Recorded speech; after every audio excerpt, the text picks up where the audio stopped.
Imagine a world with no warnings, no emergency broadcasts, no seismic sensors, no satellite images. You live on a sun-drenched island, part of a civilization that rules the sea, the Minoans, at the height of their power. Your cities are vibrant, open, and unfortified. You fear no enemy. Your strength is in trade, not armies. Life feels eternal, blessed by the gods and protected by the sea. Then, the world breaks, not with war, but with a tremor beneath your feet. A distant mountain rumbles. The ground shakes. Animals panic. A dark cloud rises on the horizon. This is not the work of man, but of nature itself. The earth turns against you, and there is nowhere to run. The end comes from beneath the sea. The Minoan civilization, a Bronze Age superpower, is about to be crippled by a volcanic eruption. Tsunamis smash ports, ash poisons fields, and trade networks collapse. Even the most advanced societies are at the mercy of nature. The volcano on Santorini explodes with the force of thousands of atomic bombs. Earthquakes level cities, waves hundreds of feet high crash into distant shores. For the Minoans, it must have felt like the apocalypse, darkness, destruction, and the sea turned deadly.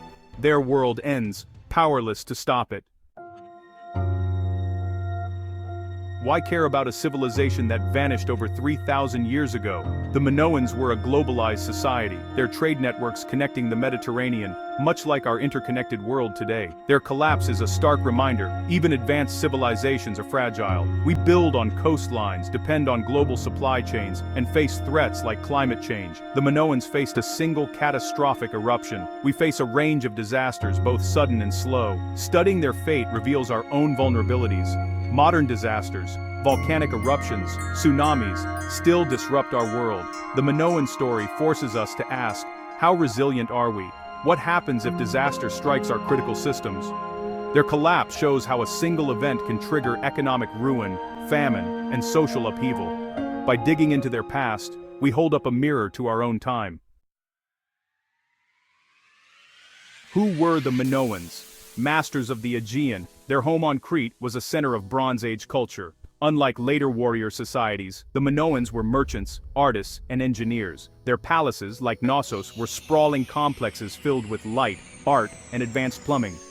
Frescoes show dolphins, birds, flowers, and the famous bull-leaping ritual, evidence of a joyful, creative society. The Minoans were incredible sailors, trading pottery, olive oil, and textiles across the Mediterranean. Their maritime network brought wealth and security. The sea was their wall, their ships their soldiers. This reliance on the sea was their greatest strength, and soon, their fatal flaw. Crete's fertile plains produced grain olives and grapes. Artisans crafted exquisite pottery and jewelry. They developed Linear A writing system still undeciphered. For centuries, the Minoans flourished, a beacon of peace and prosperity. But beneath their feet, disaster was brewing. They were on top of the world, unaware of the coming catastrophe. Their golden age was about to end. 70 miles north of Crete lay Thera, now Santorini, a trading outpost atop a massive volcano. For generations it slept, but deep below, pressure built. The people of Akrotiri, Thera's port town, noticed subtle warnings, tremors, strange gases, tainted water. Archaeologists find evidence of repairs and valuables being packed, signs the residents sensed danger. A major earthquake struck, prompting a mass evacuation. When Akrotiri was excavated, almost no human remains were found. Most had fled by boat. They thought they'd escaped. But the real disaster was just beginning. The initial eruption was only the prelude. Seawater poured into the volcano's core, meeting superheated magma. This set the stage for a phreatomagmatic eruption, an explosion of unimaginable violence. The mountain was about to disintegrate. The world would never be the same.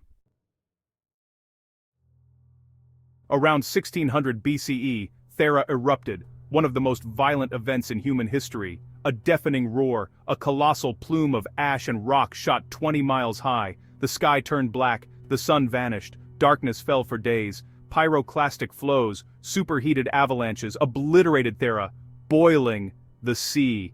The island's heart collapsed, forming a massive caldera. The sea rushed in, triggering colossal tsunamis. These waves, hundreds of feet high, raced across the Aegean. On Crete, there was no warning. The sea receded, then returned as a wall of water. Coastal towns, ports, and fleets were obliterated. Ships tossed inland, buildings pulverized, farmland poisoned by salt and ash. The Minoans' maritime power was wiped out in hours. Survivors emerged to a shattered world. The sea had turned from protector to destroyer. Our best glimpse of the disaster comes from Crete, buried in volcanic ash. The city is preserved, buildings, streets, even food left in jars. But unlike Pompeii, almost no bodies were found. Most residents escaped, many likely fled by boat, only to face tsunamis at sea.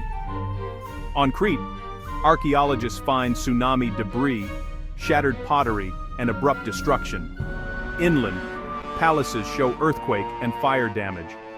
At Zakros, valuables were left behind, evidence of sudden catastrophe, not invasion. The exact date of the eruption is still debated. The full impact of ash on agriculture remains a mystery. The archaeological record gives us clues, abandoned towns, tsunami layers, but the story is still being pieced together. When the sky fell, the world changed forever. After the eruption, survival was a struggle. Ash poisoned farmland and water, crops failed, famine spread, the loss of the fleet crippled trade and food imports. Economic collapse led to social and political chaos. The ruling class, powerless to restore order, faced unrest and breakdown. Into this vacuum stepped the Mycenaeans, warriors from mainland Greece. They had long traded with the Minoans, adopting their art and writing. Now, with Crete weakened, the Mycenaeans moved in. Archaeology shows Mycenaean weapons, pottery, and administration replacing Minoan ways.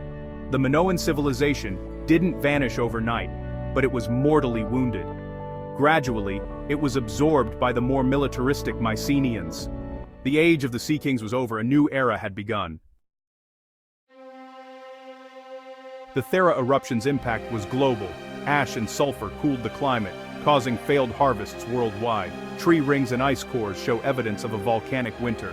The disaster echoed in myth. Many believe it inspired Plato's Atlantis, a powerful island civilization lost to earthquakes and floods. The Minoan story is more than myth. It's a lesson about humanity's relationship with nature. The Minoans were brilliant, creative, and powerful, yet powerless before nature's fury. Today, we are more advanced, but just as dependent on Earth's stability. We build on coasts and fault lines, and we're changing the climate in ways we barely understand. The Minoan collapse is a humbling reminder. No civilization is immune to nature's power. Their story, written in ash and stone, is a warning for us all. We ignore it at our own peril. The past speaks, if we're willing to listen.